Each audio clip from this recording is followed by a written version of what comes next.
जनगणना 2027 का प्रोसेस अभी शुरू हो गया है और गवर्नमेंट ने सिटीजन्स को एक अच्छा मौका दिया है कि 1 मई से 15 मई के दरमियान में वो सेल्फ इनोमिनेशन यानी स्व गणना यानी खुद की मर्दमशुमारी ऑनलाइन कर सकता है, जिसका प्रोसेस मैं अभी आपको बता रहा हूँ। मोबाइल से 10 मिनट लगते हैं।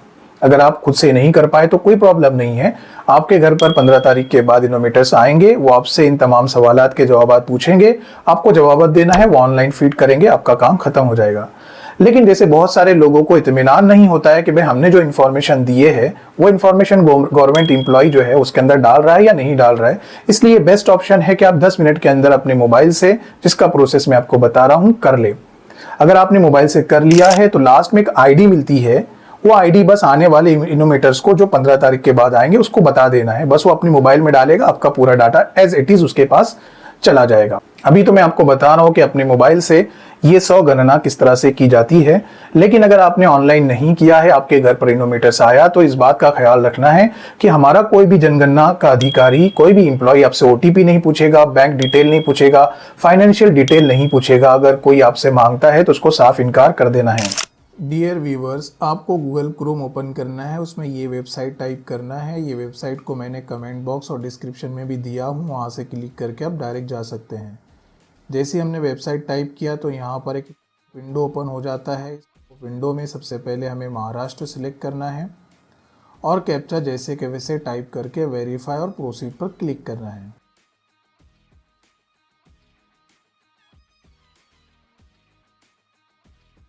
इस तरह का वेलकम ओपन होगा। इसमें वही लिखा हुआ है कि आपको लास्ट में जब आप फॉर्म भर लेंगे तो लास्ट में एक आईडी मिलेंगी, वो संभाल के रखना है। और आपके घर पर इनोमीटर्स यानी ऑफिसर्स आएंगे, अधिकारी आएंगे, तो उनको वो आईडी देना है। उसके बाद हमने ओके जैसे ही किया, उस स्टेट ऑलरेडी दिया हुआ है। यहाँ पर name of the head of the house hold यानी घर का जो बड़ा है उसका आपको यहाँ पर नाम लेना है। घर का जो मुखिया है वहाँ पर उसी का नाम लिखना है। ओके हमने क्लिक किया और घर के जो मुखिया है हम उसका नाम लिखेंगे। फिर उसका मोबाइल नंबर हम टाइप करेंगे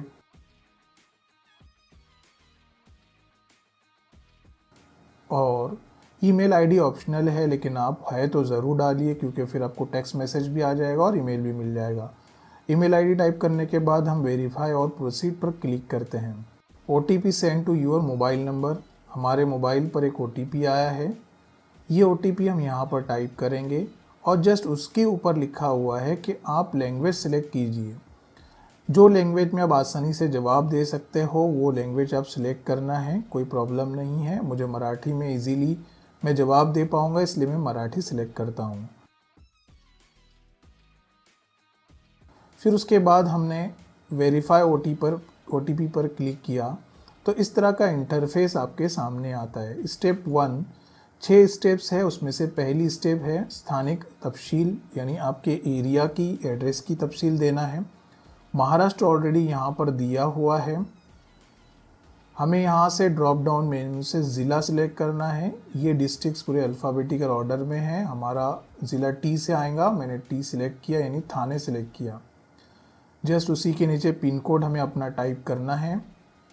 टाइप करने के बाद नीचे गांव, शहर, स्थानिक, हैमलेट और लैंडमार्क जो भी अपना कंप्लीट एड्रेस है यहाँ पर टाइप करना है। जैसे ही आप टाइप करते जाएंगे आपका एड्रेस तो वो सर्च करते जाएगा।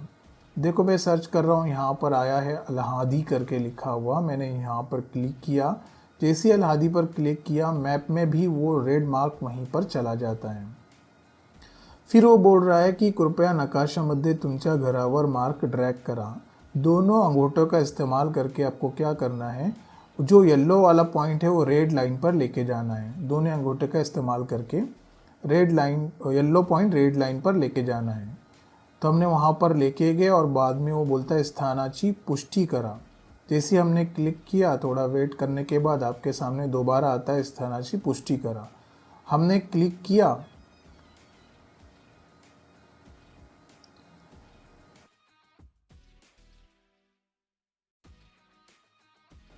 पहली स्टेप हमारी कंप्लीट हो गई। अब यहाँ से दूसरी स्टेप शुरू हुई है और दूसरी स्टेप का नाम है जनगणना घर तफसील। यहाँ पर सबसे पहला ऑप्शन हमें दिया हुआ है गणना घराची जमीन यासाठी मुख्यत्वे वापरलेले साहित्य, यानी जो घर बनाने के लिए चीज़ें इस्तेमाल की हुई है उसका तफसील यहाँ पर दो। आपका घर किस चीज़ से बना हुआ है, मिट्टी से, लकड़ी से, पक्का घर, ईंटों से बना हुआ है। तो यहाँ पर हम सिलेक्ट करेंगे सीमेंट, क्योंकि बिल्डिंग बनी हुई है, सीमेंट है। हालांकि ईंटों का भी इस्तेमाल किया हुआ है, कर सकते हैं, लेकिन सीमेंट हम यहाँ पर सिलेक्ट करेंगे। आप अपना मिट्टी का या फिर ईंटों का घर सिलेक्ट कर सकते हैं। उसके बाद गणना घरांची भीत यासाठी मुख्यत्वे वापरलेले साहित्य। आपका जो घर की दीवारें बनी हुई है वो किस चीज़ से बनी हुई है, यहाँ पर ऑप्शन दिया हुआ है। बाम्बू है, प्लास्टिक है, माटी है, लाकूड है, दगड़ है। इन तमाम ऑप्शन में से हम सिलेक्ट करेंगे कंक्रीट। मैंने सिलेक्ट किया। गणना घराची स्थिति, वो अच्छी है या रहने के काबिल है, या फिर खुली जगह है, या फिर अभी कमज़ोर हो गई है। तो हमारी घर की हालत ठीक है। डाला, जतन करा आणि पुढे जा। तो इस तरह का पॉपअप विंडो हमारे सामने आता है, हम उसको करेंगे होए। अब स्टेप नंबर 3, यहाँ पर लिखा हुआ है कुटुंब प्रमुखाशी संबंधित माहिती, यानी जो हेड ऑफ द हाउस है, आपके घर का जो मुखिया है, उसके बारे में इंफॉर्मेशन देना है। पहला लिखा हुआ है या कुटुंबात सामान्यतः निवास करणाऱ्या व्यक्तींची एकूण संख्या। इस घर में, जिस घर की इंफॉर्मेशन हम डाल रहे हैं, उसमें कितने लोग रहते हैं। तो हमारे घर में 4 लोग रहते हैं। फिर उसके बाद पूछा हुआ है कुटुंब प्रमुखांचे नाव। ऑलरेडी यहाँ पर आ गया है कुटुंब प्रमुखांचे नाव निवडलेली भाषा, यानी आपने जो ज़ुबान सिलेक्ट किया है, हमने तो मराठी सिलेक्ट किया है, उस ज़ुबान में आपके मुखिया का नाम। अब मैंने मराठी सिलेक्ट किया था, मैं मराठी में अपना मुखिया का नाम डालूँगा, मुजाहिद शाह, अहमद शाह। और उसके बाद जर अनुसूचित जाति किंवा अनुसूचित जमाती किंवा इतर, अब जो भी आप कास्ट में आते हैं वो कास्ट में सिलेक्ट करना है। जैसे अनुसूचित जाति और अनुसूचित जमाती, इसमें जनरली मुस्लिम्स नहीं आते, तो हम इतर पर क्लिक करेंगे। उसके बाद पूछ रहा है या घराच्या मालकीची हक्काची स्थिति, यानी इस घर की जो मुखिया है उसका खुद का घर है या भाड़े से दिया हुआ है, जो भी है। तो हमारा एक खुद का घर है, हमने यहाँ पर सिलेक्ट किया। निवास योग्य खोल्यांची संख्या, कितनी खोलियाँ हैं यहाँ पर, तो 2 है। या कुटुंबात राहत असलेली विवाहित जोडप्यांची संख्या, मैरिड लोगों के जोड़े कितने रहते हैं यहाँ पर, तो 1 ही रहते हैं। फिर उसके बाद हमने जतन करा आणि पुढे जा, यानी सेव करो और आगे जाओ, हमने इस पर क्लिक किया, तो हम करेंगे होय। अब स्टेप नंबर 4, कुटुंबास उपलब्ध असलेली सोई।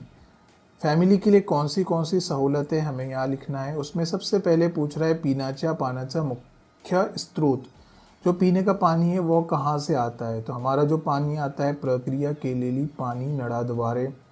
हम इस पर क्लिक करेंगे। यहाँ पर बहुत सारे ऑप्शन है, कुआं है, हाथ पंप है, ये अच्छी तरह से पढ़कर उस पर सिलेक्ट कर लो। हमने सिलेक्ट किया है पहला, प्रक्रिया केलेले पाणी नळाद्वारे। उसके बाद पिण्याच्या पाण्याची उपलब्धता असलेला स्रोत, कहाँ से पानी आता है, कौन सा जरिया है उसका, तो परिसर में है या बाहर करीब है या दूर है, तो हमारे एरिया में ही आता है, तो परिसरात। प्रकाशाचा मुख्य स्रोत, आपके इलाके में रोशनी कैसी आती है, बिजली से आती है, रॉकेल से आती है, सौर ऊर्जा है, ईतर तेल है, ईतर है। तो हमारे इलाके में कैसे आती है, वीज यानी बिजली, इलेक्ट्रिसिटी से आती है।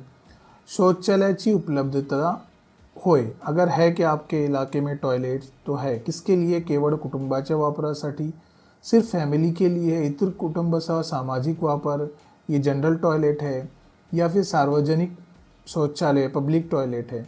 तो हमारे खुद का एक टॉयलेट है, हमने किया केवळ कुटुंबाच्या वापरासाठी। उसके बाद नाही को हम छोड़ देंगे। शौचालयाचा प्रकार, फ्लश, पुअर फ्लश, शौचालय जोडणी, पाईपद्वारे मलनिसारण, सेप्टिक टैंक यानी इतर व्यवस्था। तो यहाँ पर 3 ऑप्शन दिए हुए हैं। यहाँ पर लिखा हमने पहला ऑप्शन पाइप द्वारे मलनिसारण, ये एक्चुअली शहर है इसलिए यहाँ पर इस तरह का सिस्टम होता है।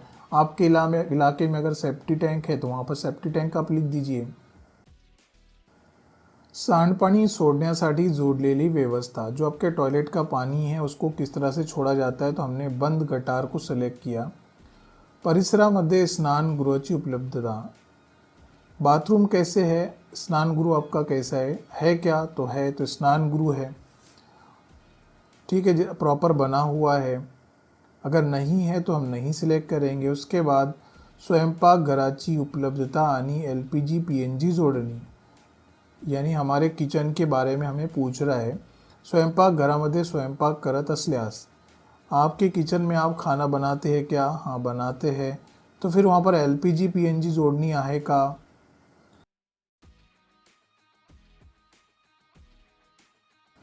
स्वयंपाकघरासाठी वापरण्यात येणारी मुख्य ईंधन, हम जो किचन में इस्तेमाल करते हैं वो किस चीज़ का इस्तेमाल करते हैं?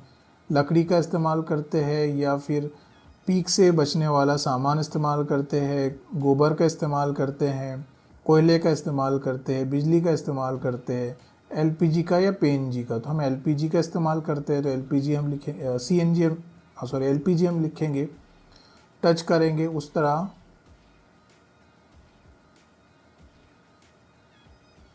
ये होने के बाद जतन करा आणि पुढे जा, जैसे हम क्लिक करेंगे इस तरह की अगली स्टेप हमारी शुरू होती है।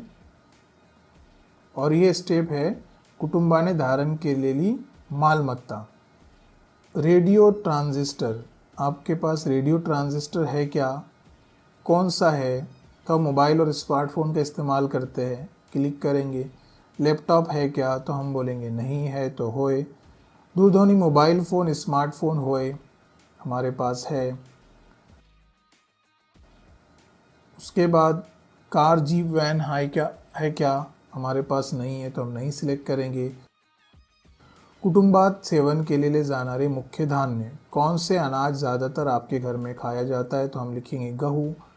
और फिर हम आगे जतन करानी पुढे जा पर क्लिक करेंगे। जैसे हमने क्लिक किया, हमारी आखिरी स्टेप्स यहाँ पर शुरू होती है, वो है पूर्वालोकन, यानी आप चेक कर लो भाई आपने जो इन्फॉर्मेशन डाला है तो सही है या नहीं सही है। एक मरतबा चेक करने के बाद फिर हम पुष्टि करा आणि सादर करा, यानी वेरीफाई करो और सबमिट करो पर हम क्लिक करेंगे। इस तरह का पॉपअप विंडो ओपन होगा। हमको ये कह रहा है कि ये आखिरी होगा, इसके बाद कोई करेक्शन नहीं होगा। अगर करेक्शन करना रहे तो एनिमेटर्स दोबारा करेगा। तो हम इसको करेंगे होए, और होए पर क्लिक करने के बाद इस तरह का एक पॉपअप विंडो आपके सामने आता है। इसका स्क्रीनशॉट आप ले लीजिए। जो आपको ब्लू कलर में ID दिख रही है ना, यही ID आप अपने इनोमीटर्स को देना है, जो 15 तारीख के बाद आपके घर पर आएगा। सेव कर लीजिए, अपने रिश्तेदारों अपने घर पर सेंड कर लीजिए या प्रिंट निकाल लीजिए। यदि अभी तक आपने हमारे school to you YouTube channel को सब्सक्राइब नहीं किया तो सब्सक्राइब कर लें, बेल आइकन को क्लिक कर लें ताकि आपका नए वीडियो की अपडेट मिल सके और वीडियो को लाइक करना ना भूलें।